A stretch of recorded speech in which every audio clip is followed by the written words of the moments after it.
Cooler is back, and better than ever. Naturally, he wants to go after Yulong. Will it be enough to stop him though?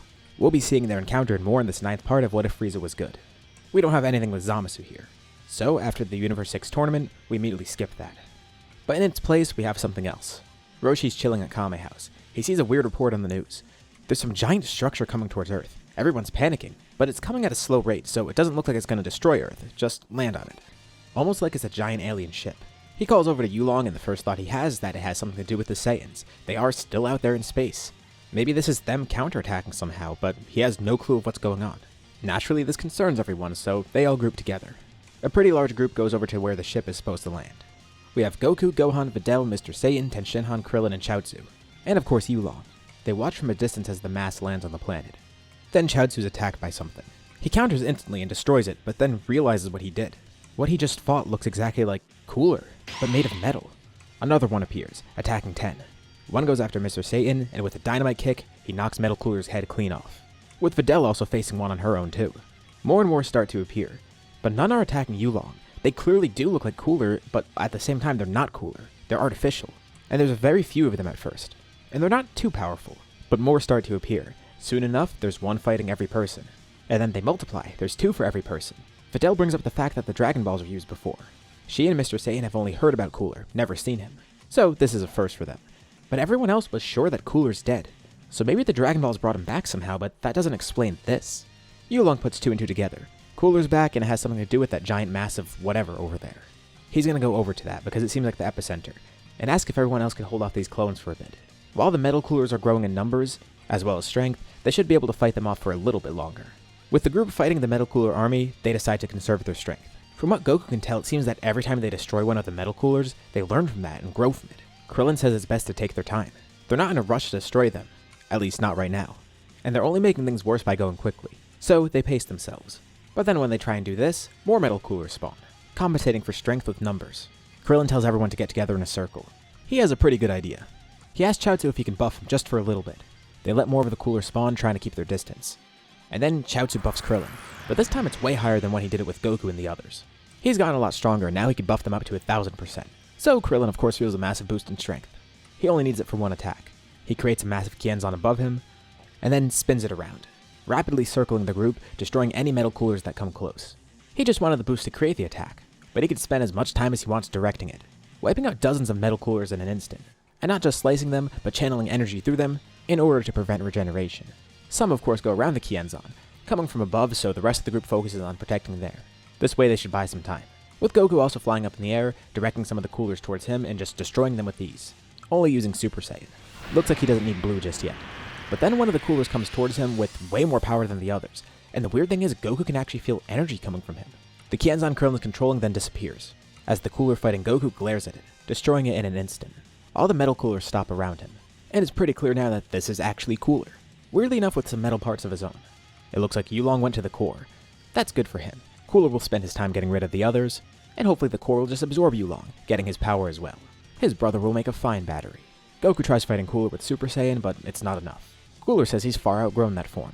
If the Saiyan really wants to fight him, he's gonna need more than that.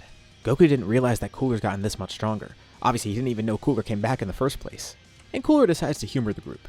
He came back and almost died again, but the big Gete Star helped him cheat death, and made him better than before. He commands an army of infinite Coolers. Although when he's away from the core, it's a little bit harder to operate them. But thankfully it basically runs on autopilot. And by separating himself from the core, he gets to act freely. The big Gete Star doesn't control him. It's the other way around.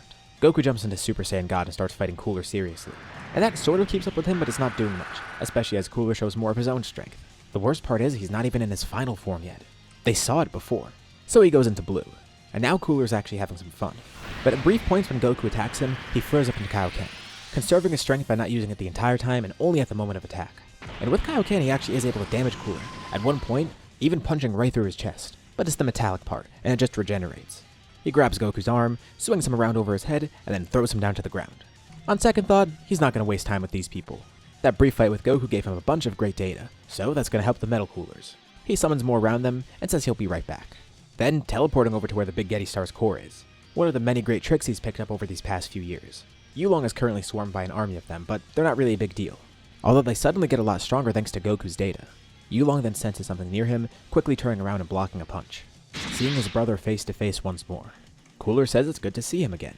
Obviously, Yulong's not amused. He doesn't care how or when Cooler got back, he just wants to get this over with. He just wants to win the fight quick, and not waste any more time with everyone at risk. He holds a hand out towards the big Gete Star's core, launching a powerful blast at it, with Cooler then teleporting in front of it and swatting it away, urging his brother to not underestimate him. But fine, he'll humor his brother, going into his final form. It looks the same, but a bit shinier than normal, with him being coated in a thin layer of armor. Just a side effect of him being Mecha Cooler now, making it clear that he's the leader of the Metal Cooler army. The two briefly fight like this, and Yulong is actually pushed back. Their final form seems somewhat evenly matched, but Cooler has the advantage of having the big Gete Star with him. Of course, his adaptation isn't instant like the other Metal Coolers. Because he's only partly mechanical, he does get data from the big Gete Star, but he has to manually apply that himself. Being assimilated for so long, it's a little bit easier at this point, but it's not instant. And he also does have regeneration, which is great, not to mention the armor around him. So during battle, slowly but surely, he's growing, and a gap arises between them. Thankfully, Yulong has his own regeneration, even taunting Cooler a bit. His isn't mechanical, he could just do this on his own. And after all these years, he's gotten better with it as well. This brief battle ends with a beam clash, and Yulong's ready to end this, so he quickly goes into his Jade form. But the light from his aura is suddenly swallowed. The area around them grows dark. A strange aura generates around Cooler, but instead of making light, it swallows him. He's not the only one with a new form. Cooler proclaims that he came back from hell just to kill Yulong, and he almost got sent there once more. He's cheated death twice, and he won't come close to it again. The metallic sheen around him changes to almost a matte color. With the matte color and the area going dark, Cooler almost looks like just a shadowy figure, only slightly illuminated by his glowing eyes. This is Mecha Cooler with the black form. And with his unique mutation as Mecha Cooler, we'll call this Fanta Black Cooler. The real fight starts now. Yulong's actually being pushed to his limit once more, and of course it's by his brother. He's having a bit of deja vu here. But he knows he could win this. Although, strangely enough, amidst the battle, he could feel wires start to grab at his legs. This is really nothing, he could break free from them easily. But every time it happens, even for a brief second, Cooler feels a bit empowered by it. Yulong's not sure why, but then he sees. The big Gete Star sends parts up to him. Ki from Yulong is being taken, and being sent back to Cooler. So he starts fending off the wires, as well as destroying any of the parts that come towards Cooler. But this distracts him, and it lets Cooler get attacks in. He can't do everything at once. If Cooler grows any stronger, they're doomed. But then a blue and red light darts across the battlefield, and Yulong feels a familiar energy. It happened so fast that he barely saw it. But Goku launched over, punching right through Cooler's side, using Blue Kaioken times 20 with Chaozu on his back, giving him a 1000% increase. Cooler moved at the last second, but still, he did a good amount of damage. He hit Cooler in the same exact spot where Yulong once damaged him a while back. But he's not done yet. With Chaozu still on his back, he charges a Kamehameha, firing at Cooler. He counters with his own blast, also trying to regenerate the piece of his side that's missing. Damn it, he was too focused on Yulong. He didn't realize the Saiyan came over here. As the two beams clash, Yulong joins it, and Chaozu tells Goku he can't hold this for much longer. And Goku says the same thing. He's running out of steam with Kaioken. In an act of desperation, Cooler then sends up a bunch of wires to grab onto Goku. He knows he's about to lose the beam clash, so he also sends up a swarm of metal coolers at them, stopping his own blast but forcing them to stop their blast too. Yulong tells Goku he needs to get out of here. He appreciates the help but is too dangerous. But Cooler then comes back, going right for Goku. Chaozu tries to power him up once more, giving him some speed to fly away, but Cooler stretches his arm out with metal, generating a large hand around Goku too to grab him, getting Chaozu in there as well. Yulong can sense the others coming over too, watching from a distance. Another fighter then comes in to attack Cooler. It's Gohan, blinded by his rage, seeing Yulong, Goku, and Chaozu in danger. But as Cooler holds on to the other two, he fends off Gohan, with Yulong helping him as well. But Yulong suddenly stops fighting, and he yells out to Gohan to follow him. They fly right towards the core, and Cooler can immediately see what they're trying to do. Well, this could be great for him. He could just absorb their energy, but he's not sure if the core could handle an impact like that. So of course he tries to counter them by spawning giant arms in front of them. But the two just fly around and try and fly through some others. Goku and Chaozu even break out, joining them. Chaozu barely has any power left in him, but he gives Goku an increase once more. A 1000% boost combined with Kaioken times 20, with Goku darting in front of the other two, but then slowing to match their speed. Together, the four of them fly right through the core, channeling all their energy at once to destroy it, as it's ripped clean out of Earth, with chunks of it sent flying into space. Cooler's mechanical gear starts spasming, and Yulong turns back to him and taunts him. He no longer has his crutch. Unlike Cooler, they don't rely on a piece of machinery for power like that. But Cooler says that's where he's mistaken. He doesn't rely on the big Gete Star. It was just a nice buff for him. And Frieza won't win this time. Cooler gathers even more energy. The space around him starts breaking, the planet below him cracking too. Yulong needs to get him away from Earth. So once more he flies into Cooler, bringing him into space. And Cooler knew this would happen. He wants to protect Earth. So this way it brings the two of them together, alone. Cooler grabs onto Yulong's face. and then turns him around, looking down at the planet, quietly telling his brother to say goodbye to Earth. With all of his power, he rockets down, pummeling Yulong clean through the planet. A gaping hole with no light is left in the middle of it, absorbed by Cooler's aura. And then, Yulong watches it explode. And of course, Cooler taunts him the whole way. Yulong's going to lose this fight, but even if he doesn't, he'll have nothing left. His planet is gone, his friends are gone, he has no Dragon Balls to bring them back either. And it's all because of him. Cooler used him as the weapon to break the planet. His mechanical parts spasm even more. With the core of the big Gete Star gone, a lot of its processing power is gone too. Very little of it is left in Cooler, and he sees Yulong's aura starting to flare up even more. After a brief moment of disbelief, he's recollected himself, now consumed by pure rage. And at brief moments it looks like his aura is flashing into a different color, gaining a more brilliant hue, but he still is in his Jade form. He turns back at Cooler, with a completely different look on his face. The rage that consumes him, that's the face of Frieza. This is what his brother should have been like, and Cooler starts to charge one last attack. Using what little control from the big Gete Star he has left, as well as all the material from Earth, he swirls it all together with one hand, fighting Yulong off with the other, taking a lot of damage in the process.